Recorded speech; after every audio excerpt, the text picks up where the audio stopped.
കൂടുതൽ വാർത്തകളും വീഡിയോകളും കാണാൻ ഈ ചാനൽ സബ്സ്ക്രൈബ് ചെയ്യുക. കൂടെ ബെൽ ബട്ടൺ അമർത്തുക. നമസ്കാരം. ദമ്പതികളുടെ സന്തോഷ രഹസ്യം. ദമ്പതികൾക്ക് എങ്ങനെയാണ് സന്തോഷം ഉളവാകുന്നത്, എങ്ങനെയാണ് അവർക്ക് സന്തോഷം ഉളവാകാൻ സാധിക്കുക, എങ്ങനെയാണ് സന്തോഷം അനുഭവിക്കാൻ സാധിക്കുക? ദമ്പതികൾ എന്ന് പറയുന്ന വാക്കുകൾക്ക് ഒരുപാട് അർത്ഥമുണ്ട്. പണ്ട് ഒരു ഗ്രാമത്തില് വാർദ്ധക്യത്തിലെത്തിയ ഒരു വൃദ്ധനും ഒരു വൃദ്ധയും അവര് വളരെ സന്തോഷത്തില് നല്ല സന്തോഷത്തില് ജീവിക്കായിരുന്നു. അതില് ഭാര്യ ജന്മനാ ബധിരയായിരുന്നു. ഭർത്താവാണെങ്കിൽ കുറച്ചും കൂടെ സംസാരിക്കാൻ ബുദ്ധിമുട്ടുള്ള ഒരാള്. അപ്പൊ അവര് വളരെ സന്തോഷകരമായിട്ട് ഭർത്താവിന് ഒരു ഡോക്ടറെ അടുത്ത് പോവോ, അസുഖം വന്ന് മരുന്ന് വാങ്ങിക്കാൻ പോവുക, ഇവരെവിടെ പോയാലും രണ്ടുപേരും ഒരുമിച്ചാണ് പോകുന്നതും വരുന്നതും. ഭാര്യയും ഭർത്താവ് ഒരുമിച്ചാണ് പോകുന്നതും വരുന്നതും. ഇരുവരും നല്ല സന്തോഷത്തിലും സമാധാനത്തിലേക്ക് ആയിരുന്നു എല്ലാവരും കാണുന്ന സമയത്ത്. അവർക്ക് മക്കളുണ്ടായിരുന്നില്ല, കുട്ടികൾ ഉണ്ടായിരുന്നില്ല. അപ്പൊ അങ്ങനെ കുറെ കാലം കഴിഞ്ഞപ്പോൾ ഒരു ദിവസം അവരുടെ യൗവനകാലമൊക്കെ കഴിഞ്ഞു, അവര് ജോലിയൊക്കെ കഴിഞ്ഞ് വയസ്സായി വാർദ്ധക്യത്തിലേക്ക് എത്തി. അവരിങ്ങനെ സന്തോഷകരമായിട്ട് വാർദ്ധക്യം പങ്കിടുന്ന സമയത്ത് പണ്ട് എൻ്റെ ഒരു കൊളീഗ്സ് പറഞ്ഞിട്ടുണ്ട്, വാർദ്ധക്യ സമയത്ത് എൻ്റെ കൊളീഗ്സ് പറഞ്ഞിട്ടുണ്ട്, ഞങ്ങൾ ചെറുപ്പകാലത്തിൽ അനുഭവിക്കുന്നതിനേക്കാൾ, അതായത് ഹണിമൂൺ പീരീഡിൽ അനുഭവിക്കുന്നതിനേക്കാൾ കൂടുതൽ സുഖകരമായ അവസ്ഥയാണ് ഞങ്ങൾ വാർദ്ധക്യത്തിൽ അനുഭവിക്കുന്നത്. ഞങ്ങൾ ഭാര്യയും ഭർത്താവും, മക്കളൊക്കെ ജോലി കിട്ടി പുറത്തു പോയി, ഞങ്ങൾ ഭാര്യയും ഭർത്താവും ഒറ്റയ്ക്കാണ്. ഭർത്താവ് ഞാനും, എനിക്ക് എൻ്റെ ഭർത്താവും, അങ്ങനെയുള്ളതാണ് ഞങ്ങളുടെ സന്തോഷകരമായ ജീവിതം. ചെറുപ്പകാലത്ത് പോലും ഞങ്ങൾ ഇത്ര സുഖകരമായിട്ട് അനുഭവിച്ചിട്ടില്ല എന്ന്. അതുപോലത്തെ ഒരു അവസ്ഥയിൽ ഈ വൃദ്ധനും വൃദ്ധയും ഒരുമിച്ച് പുറത്തു പോവുകയും വരികയും അങ്ങനെ ഒരു ജീവിതത്തിൽ ഇങ്ങനെ ഒരു സുഖകരമായ അവസ്ഥയിൽ പോകുന്നൊരു സമയത്ത് പെട്ടെന്ന് നമ്മുടെ വൃദ്ധ അസുഖം ബാധിച്ച് മരിച്ചു കഴിഞ്ഞപ്പോൾ ഇദ്ദേഹം ഒറ്റയ്ക്കായി. ഇദ്ദേഹത്തിന് നാട്ടുകാരും അയൽവക്കക്കാരും ബന്ധുക്കളൊന്നും അധികം ഉണ്ടായിരുന്നില്ല. മറ്റുള്ള സുഹൃത്തുക്കളൊക്കെ സഹായിക്കുകയും അവരുടെ സഹായം കൊണ്ട് ഇദ്ദേഹം ഭക്ഷണങ്ങളായാലും മറ്റു കാര്യങ്ങളായാലും ഒക്കെ ഇങ്ങനെ തുടർന്നുകൊണ്ട് പോന്നെങ്കിലും താൻ ഒറ്റയ്ക്കായതിൽ ഇദ്ദേഹം ഭയങ്കരമായിട്ട് വിഷമിക്കാൻ തുടങ്ങി.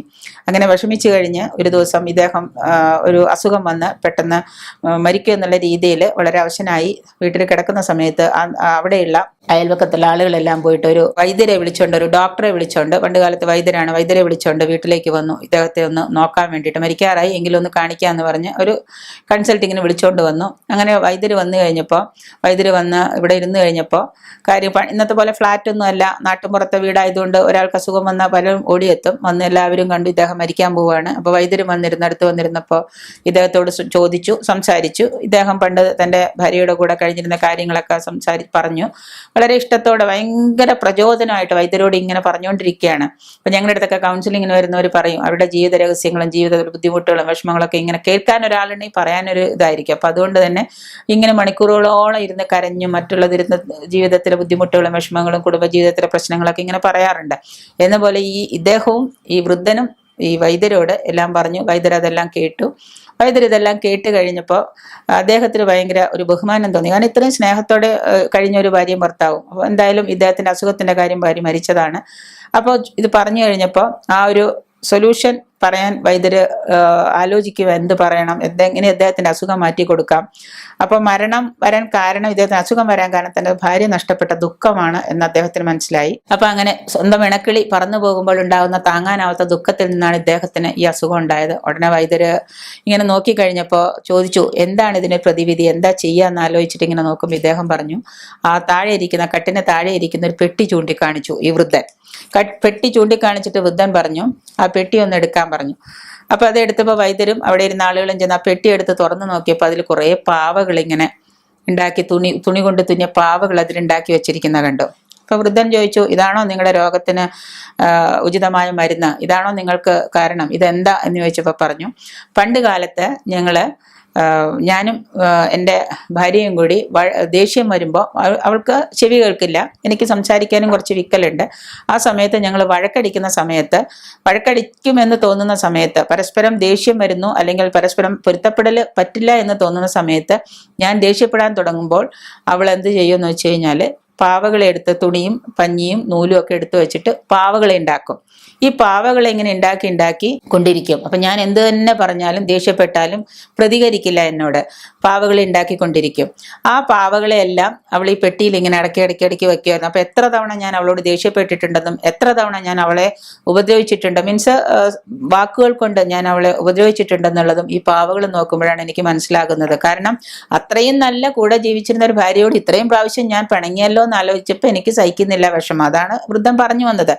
ഒപ്പം തന്നെ അപ്പൊ വൈദ്യർക്ക് ഭയങ്കര അതിശയം, ഇത്രയും സന്തോഷത്തിൽ ജീവിക്കുന്ന വൃദ്ധ ദമ്പതികളെ ചെറുപ്പകാലത്തിൽ എത്ര നന്നായിട്ട് ജീവിച്ചിട്ടുണ്ടാവാം, ഭാര്യ പിണങ്ങി മരിച്ചു ഇടക്കിളി പോയിട്ടും ഇദ്ദേഹം ഇത്രയും വികാരനാവുമ്പോ അവരുടെ നല്ല കാലത്തിൽ അവരെങ്ങനെയായിരിക്കാം. അപ്പൊ പറഞ്ഞു, അങ്ങനെ ഉണ്ടാക്കിയ പാവകളൊക്കെയാണ് ആ പെട്ടിയിൽ, അവളുടെ ഓർമ്മകളാണ് അതിൽ തലകുനിച്ചിരിക്കുന്നത് എന്ന് പറഞ്ഞ് വൃദ്ധൻ കരയാൻ തുടങ്ങി.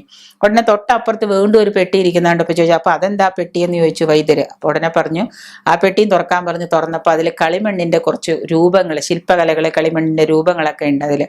അപ്പൊ അതെന്താണെന്ന് ചോദിച്ചപ്പോ പറഞ്ഞു, അവൾ എന്നോട് ദേഷ്യപ്പെടുന്ന സമയത്ത്, എന്നോട് ദേഷ്യവും വിദ്വേഷവും വെറുപ്പും എന്തെങ്കിലുമൊക്കെ തോന്നുന്ന സമയത്ത് ഞാൻ എന്ത് ചെയ്യും, ഉണ്ടാതെ മാറിയിരുന്ന് എനിക്ക് കളിമൺ പ്രതിമകൾ ഉണ്ടാക്കാൻ അറിയാം. ഞാൻ മുറ്റത്ത് പോയിരുന്ന് കളിമണ്ണുകൊണ്ട് പ്രതിമകൾ ഉണ്ടാക്കും. കളിമണ്ണുകൊണ്ട് പ്രതിമകൾ ഉണ്ടാക്കി ഞാൻ ഇത് ഇവിടെ കൊണ്ടുവന്ന് സൂക്ഷിച്ച് ഉണക്കി വെക്കും. അവൾ അതിനെടുത്ത് പെട്ടിയിൽ കൊണ്ടുവന്ന് അവളും അത് സൂക്ഷിച്ചു വെക്കുമായിരുന്നു. ഇങ്ങനെ ചെയ്ത് കളിമണ്ണ് കുഴച്ച് ചില രൂപങ്ങളൊക്കെ ഉണ്ടാക്കി ഇവയെ പറ്റിയൊക്കെ ഞാൻ ഇങ്ങനെ അപ്പോൾ ഭാര്യ കോപിഷ്ഠയാകുന്ന വഴക്കിന് വട്ടം കൂട്ടുമ്പോൾ ഭർത്താവ് കളിമൺ രൂപം ഉണ്ടാക്കും. ഭർത്താവ് ദേഷ്യപ്പെട്ട് എന്തെങ്കിലും പ്രശ്നം ഉണ്ടാക്കുമ്പോൾ ഭാര്യ പാവകളെ തുന്നി നെയ്യും. ഇങ്ങനെയായിരുന്നു ഞങ്ങളുടെ നല്ല കാലത്ത് ഞങ്ങൾ വഴക്കടിച്ചിരുന്നത്. പരസ്പരം വാക്കുകൾ കൊണ്ടോ വേറുള്ള മറ്റുള്ള തരത്തിലുള്ള ശകാരങ്ങൾ കൊണ്ടോ ഞങ്ങൾ പരസ്പരം മുറിവേൽപ്പിച്ചിരുന്നില്ല. അതുകൊണ്ട് തന്നെ എന്താണ്, ഞങ്ങളുടെ ദാമ്പത്യത്തിൽ അത്രയ്ക്ക് സന്തോഷകരമായ രഹസ്യമായിരുന്നു ഞങ്ങളുടെ ദാമ്പത്യം.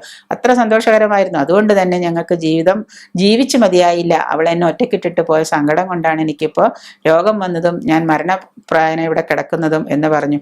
അങ്ങനെ നോക്കിയപ്പോൾ പങ്കാളിയുടെ ശാരീരിക വൈകല്യങ്ങളോ മാനസിക വൈകല്യങ്ങളോ ഒന്നും ഉൾക്കൊള്ളാതെ, ഒരു ബന്ധത്തിന് ഇതൊന്നൊരു പ്രശ്നമല്ല, മാനസികവും ശാരീരികമായിട്ട് ഒരുപാട് വൈകല്യങ്ങൾ ഉണ്ടാവും.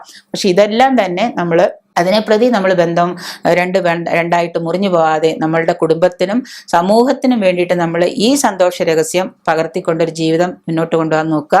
വളരെ രസകരമായ ജീവിതം ആസ്വദിക്കാൻ പറ്റുന്ന സാഹചര്യങ്ങളാണ് നമ്മൾക്ക്. ഒരുമിച്ചൊരു നല്ല ബന്ധത്തിൽ പുലരാനും മനസ്സിന്റെ പൊരുത്തമാണ് സർവ്വപ്രധാനം. മനസ്സിന് പൊരുത്തം ഉണ്ടെങ്കിൽ എല്ലാം ഉണ്ടാവും. പക്ഷെ മനസ്സിന് പൊരുത്തം ഇല്ലാതെ വരുന്നതുകൊണ്ടാണ് ഈ പ്രശ്നങ്ങളൊക്കെ. എത്ര ജാതകം നോക്കി കല്യാണം കഴിച്ചാലും മനസ്സിന് പൊരുത്തം അല്ലെങ്കിൽ അത് വീണ്ടും അവിടെ പ്രശ്നങ്ങളാകും. അപ്പൊ അതുകൊണ്ട് ആത്മാവിലുള്ള ഐക്യം പരാധീനതകളെയും പരിമിതികളെയൊക്കെ അതിജീവിക്കുന്നതായിരിക്കട്ടെ. അങ്ങനെ നിങ്ങളുടെ ദമ്പതികളുടെ സന്തോഷ രഹസ്യം നമുക്കൊരു മാതൃകയായിരിക്കട്ടെ.